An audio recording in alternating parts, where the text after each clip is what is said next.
বিসমিল্লাহির রহমানির রহিম। আসসালামু আলাইকুম। আজকে কথা বলার বিষয় হচ্ছে মেট্রোনিডাজলের ডোজ। মেট্রোনিডাজলের ডোজ বলার আগে কিছু কথা বলে নিই, যেটা খুবই মূল্যবান। মেট্রোনিডাজল মূলত আমাশা ট্রিটমেন্টের ক্ষেত্রে ব্যবহার করা হয়। আমাশা মূলত দুই প্রকার, একটা হচ্ছে এমিবিক আর একটা হচ্ছে ব্যাসিলারি। দুইটার ক্ষেত্রেই মলের সাথে মিউকাস বা আম যেতে পারে। এমিবিক আমাশার ক্ষেত্রে রক্ত যেতে পারে।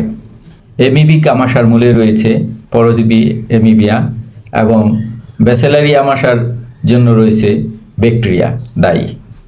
এমিবিক আমাশার জন্য দায়ী রয়েছে পরজীবী এমিবিয়া এবং ব্যাসিলারি আমাশার জন্য দায়ী হচ্ছে বিভিন্ন ধরনের ব্যাকটেরিয়া।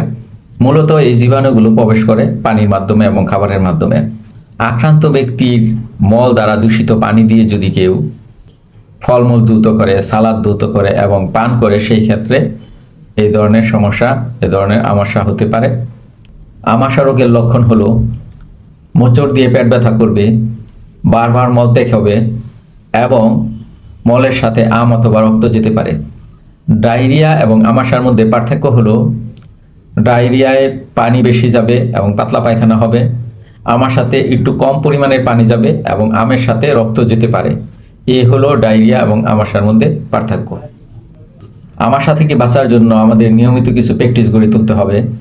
সেগুলো হলো স্যানিটারি ল্যাট্রিন ব্যবহার করা, বিশুদ্ধ পানি দিয়ে ফলমূল সালাদ ধৌত করা এবং বিশুদ্ধ পানি পান করা, পচা বাসি খাবার না খাওয়া, প্রতিবার মলত্যাগের পর সাবান দিয়ে হাত ধৌত করা, আক্রান্ত ব্যক্তিকে খাবার বানাতে না দেওয়া।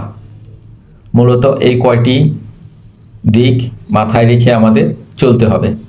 এমিবায়াসিসের ক্ষেত্রে হয়, অর্থাৎ এমিবার অ্যাটাকের ক্ষেত্রে হয় হচ্ছে 800 মিলিগ্রাম 3 বেলা, অর্থাৎ 800 মিলিগ্রাম 3 বেলায় 2.4 গ্রাম পার ডে খেতে হবে 5 দিন। এটা হচ্ছে এমিবায়োসিসের ডোজ। তারপর হচ্ছে জিয়ারডায়াসিস, এটাও একটা পরজীবীর অ্যাটাকে আমাদের আমাশা হতে পারে, ডায়রিয়া হতে পারে। এটার লক্ষণ এরকম যে পাতলা পায়খানা হবে, পাতলা পায়খানার সাথে দুর্গন্ধ থাকবে, পেট ফুলা থাকবে এবং পেটে মুসরানি থাকবে। এটার ডোজ হচ্ছে 400 মিলিগ্রাম 3 বেলা 5 দিন। যদি 400 মিলিগ্রাম করে খাই তাহলে 3 বেলা খেতে হবে, 5 দিন খেতে হবে, তাহলে এটা রিকভার হবে। বাজারে 500 মিলিগ্রামের ডোজ রয়েছে। 500 মিলিগ্রামের ডোজের ক্ষেত্রে হচ্ছে 500 মিলিগ্রাম দিনে 2 বেলা 7 থেকে 10 দিন। ব্যাকটেরিয়া ভ্যাজাইনোসিসের ক্ষেত্রে এটা ডোজ হচ্ছে 400 মিলিগ্রাম দিনে 2 বার 7 থেকে 10 দিন। ভ্যাজাইনাল ইনফেকশন হলে এটা খাওয়া যেতে পারে 7 থেকে 10 দিন, 400 মিলিগ্রাম করে দিনে 2টা।